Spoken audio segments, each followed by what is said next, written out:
So today we're going to be reacting to my TikTok followers' UFC 2024 predictions. I have been a bit inconsistently recently. That is because I was on holiday for 2 weeks. I am back, ready to get back into it. First prediction we have got is from Kai. He says Jon Jones will win his next fight, then lose to Tom Aspinall. Now, we all are pretty much aware that Jon Jones' next matchup will be against Stipe Miocic. When that will be, nobody knows. Jon Jones is still injured, I'm pretty certain. And nothing's really been confirmed. There's been no rumored dates or anything. But yeah, I agree. Jon Jones will beat Stipe Miocic, and I think he beats him pretty quickly. I think he beats Stipe Miocic inside 2.5 rounds by ground and pound. Stipe, in my opinion, is the greatest UFC heavyweight of all time. But like I said before, time catches up to everybody, and unfortunately, it has done with Stipe. And this long layoff, it's just not going to do the guy any good, especially at the age he's at now. Jon Jones will stop Stipe by ground and pound in the second round, I believe. Then your next part is that he would lose to Tom Aspinall. Now, unfortunately, we will never see Jon Jones versus Tom Aspinall because Jon Jones will retire after he fights Stipe, which is a shame. But I do agree with you, Kai, when you say that Tom Aspinall will beat him. I also agree. I just think timing as well will play a big part in this matchup. Jon Jones has definitely come to the end of his career. Tom Aspinall is coming into the prime of his career. Stylistically, Aspinall does give Jon Jones a difficult test in my opinion. And let's not forget, it's hard to say how good Jon Jones actually is at heavyweight, considering we've only seen him in one matchup, and that was against Cyril Gane, where he finished it really early. So it's kind of hard to tell how good Jon Jones actually is at heavyweight. And I think he would struggle with how explosive Tom Aspinall is. Tom Aspinall's great boxing and footwork. And Tom Aspinall, is a jiu-jitsu black belt, so he's not going to be a bum off the ground either. Now, we haven't seen him test his wrestling defense, so maybe that's a big hole in Tom Aspinall's game. Who knows? A matchup I'd love to see, but I agree with this take completely. Next up, we have got a take coming in from one of my good friends on TikTok, MMA with Simon. So he says Khamzat Chimaev will be middleweight champion by the end of 2024. Now, MMA Simon does have quite a lot of good takes, and we share quite a lot of similar opinions. Be sure to follow him on TikTok.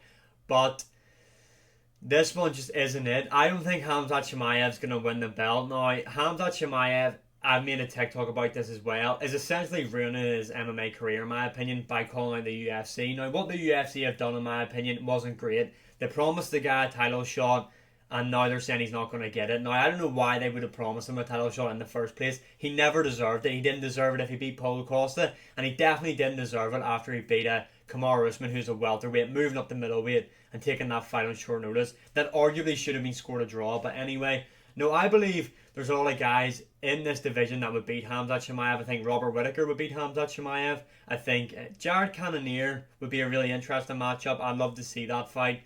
That's a close one. I think Adesanya would beat Khamzat Chimaev. A lot of people might not agree with me on this one. Khamzat Chimaev would beat him. I think Dricus du Plessis would beat Khamzat Chimaev. And I think Sean Strickland would also, at this moment in time, beat Khamzat Chimaev, yeah. Sean Strickland in particular has got some really underrated wrestling defense. And realistically, Khamzat, his next fights are probably going to be a 5-rounder. And if you make it past the first round with this guy, you have a good chance of winning. Especially these guys that are at the elite level. Especially like an Adesanya, who's a much better striker than him. A Dricus du Plessis, who will just drown Khamzat Chimaev in a dogfight. Similar to Sean Strickland. But yeah, no, unfortunately, Simon, I'm going to have to disagree with you on this one. I don't think Khamzat Chimaev will be champion by the end of this year. Next up, though, we have got EHS44N coming in with Alex will lose the belt to Hill, then retire. That's a big, big statement. Alex Pereira will lose the belt to Jamal Hill. I agree. I think Jamal Hill will KO Alex Pereira. And it's not because I'm an Alex Pereira hater. I see a lot of people say that. I just think Alex Pereira will get caught by Jamal Hill, and Jamal Hill will put Alex Pereira out, and I think it's going to be early. Honestly, a part of me feels like saying it's going to be in the first round, but I don't know if that's... Yeah, I actually do. I feel like Jamal Hill is going to KO Alex Pereira extremely early on in their fight. Really, or maybe late on in the first round, early second round. Although I don't think Alex Pereira will retire if he loses the belt. a lot of big fights to be had for Alex Pereira. I mean, he can move up to heavyweight after that. He'd probably get an immediate title rematch, let's be honest, because he's such a big name. There's always that Adesanya trilogy in MMA. Plus, he can move back down to middleweight and challenge for that title. I just don't think Alex Pereira would retire. I do agree with the first part, though. Pereira will lose the belt to Jamal Hill. I just don't see him retiring. Next up, we have got one coming in from Titchy that says Adesanya will beat Dricus du Plessis and Sean Izzy. Now, I do believe this. Now, my opinion on Adesanya Dricus du Plessis does chop and change quite a lot, but at this moment in time, I do think Adesanya would beat him. Now, and I do think he would beat Sean Strickland in a rematch as well. Now, to say he'd beat them easy, I disagree with, because how can you say he'd make it look easy after what we've seen? Sean Strickland essentially made it look easy against Adesanya, so it'll be hard to say. But yeah, I feel like Adesanya and his team will really have they'll really game plan properly for Sean Strickland this time, and I feel like they will have a lot of success with him. Now, Dricus du Plessis, in my opinion, could have a lot of success against Adesanya in the grappling department. I think he's got really good ground control, Dricus du Plessis, in my opinion, and Adesanya does not have the takedown defense of a Sean Strickland. However, Adesanya's takedown defense, especially against the cage, is really, really impressive.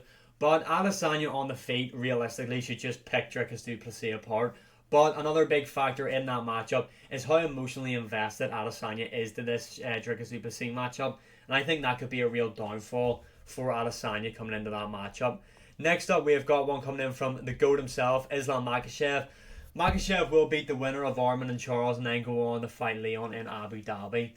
I agree. I don't think anybody in the lightweight division is going to beat Islam Makhachev. Honestly, I don't think anybody is. I don't think Charles is. I definitely don't think Gaethje is. And I don't think Arman is at this moment in time either. And then to say go on and fight Leon in Abu Dhabi. Now, June, May, July, August, September. Right, yeah, okay. So Islam Makhachev says he wants to fight again in June. So that gives him 5 months from June to October, which is more than likely going to be the Abu Dhabi card. So that is a quick turnaround for Islam Makhachev because he's not really active, let's be honest. And again, for your second part there, it depends on when Leon Edwards fights Bilal Muhammad and how that matchup goes. Now, I do expect Leon Edwards to beat Bilal Muhammad, but Bilal Muhammad, let's be honest, love him or hate him, he's a great fighter and he's really, really improved since their first matchup. Bilal Muhammad's resume is insane if you just go and look at it. I mean, I do agree with the first part, and I wouldn't be surprised if they do Leon Edwards, Islam Makhachev. I think that is a fight that is destined to happen. Whether it is in Abu Dhabi this year, I'm not too sure, but there's a really, really high possibility of that. So, yeah, I think you're spot on there with your prediction. Next up, we've got Demetrius Johnson. Similar to kind of the first hot take, John either forfeits the belt or loses the Aspinall. Yeah, John Jones, like I said earlier, I'm going to brush over this one quickly, will beat Stipe Miocic and more than likely retire. But yes, I do agree. If they fought, John Jones and Tom Aspinall fought now, I think Aspinall would beat him. And let's see who we've got next. Dustin Poirier will be number one contender for the 170 title at the end of 2024. Now, this one right here, unfortunately, I'm gonna have to disagree. I don't think he will. Obviously there was that weird scenario now about is he going to fight Benoit Saint Denis, is he not? Apparently that fight is still going to happen. Yeah, I don't think Dustin Poirier will be the number one contender at 170. I just don't see it happening. Now, I do think though Dustin Poirier, there probably is a chance. I don't know if it'll be this year. I think it kind of has to be this year because of both guys' age. But he might move up to 170 and challenge Colby Covington. That's a massive fight. Yes, Colby Covington's stock has really fallen off, but Dustin Poirier is a big name. Colby Covington is still a big name. This would be a big fight. I could see him fighting at 170. I just don't see him ever fighting for the belt at 170 or being number one contender. And finally, this is the last one. Coming in from Luke, we have got Dan Ige becomes number one contender and fights Farah at the end of the year. I just don't see this happening, to be honest. Let me check. Do you mean Volk or do you mean... Is Dan Ige fighting at bantamweight? Do you mean Chito Vera?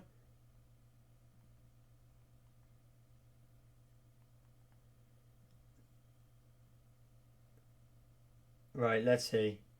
Yeah, no, you must mean Volk, do you? You have to mean Volk. Dan Ige's fighting Andre Philly at featherweight. Yeah, Dan Ige is extremely well rounded, but he won't become number one contender, and he won't fight Vera or I'm trying to. There's no Vera in the rankings at featherweight that's high up. Yeah, he won't beat Vera, and he won't beat. He wouldn't. I don't think he's gonna fight Cheeto Vera. This prediction's really fucked me up here on what Luke was trying to say. But yeah, I think you're on about featherweight. That's what I'm going to assume. Dan Ige is extremely well rounded, will not be number one contender, and will not fight Volk at the end of the year. I just want to say a big thank you to everybody who put their predictions on my story on TikTok. Be sure to follow me on TikTok. As you can see, my social medias are linked above. And yeah, as always, like, share, subscribe, comment, all that good stuff. The consistent uploads are back. I appreciate all the support, and I will see you again in the next one.